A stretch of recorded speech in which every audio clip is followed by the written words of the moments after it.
It's 7 a.m. You wake up. Your phone buzzes, not because you have to go to work, but because you don't have one anymore. Your job? Gone. Your boss? Also gone. Your barber? Replaced by a robotic arm with scissors and 5-star reviews. Welcome to a world where every single job, from CEOs to farmers, is done by AI. AI doesn't come for everyone at once. It starts quietly. Graphic designers notice weirdly perfect logos popping up overnight. Cashiers see their stores install just walk out tech. And data entry folks, let's just say ChatGPT's cousin now does it, without coffee breaks. Now here's the plot twist. AI doesn't just flip burgers or write emails. It starts giving therapy. It manages investment portfolios. One AI is even a CEO. Yep, a company in Poland appointed an AI to run operations. No emotions, no ego, just cold efficiency.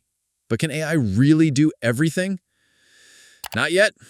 Jobs needing empathy, improvisation, or hands-on creativity, they're harder.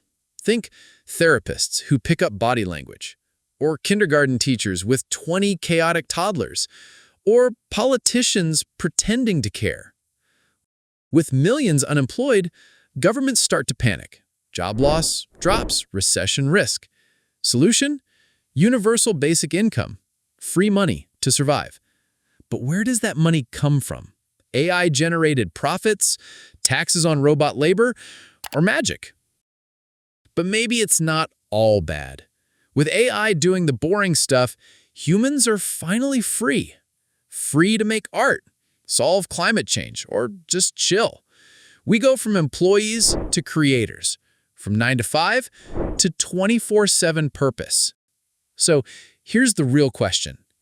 If every job is done by AI, what do you do with your life? Rest?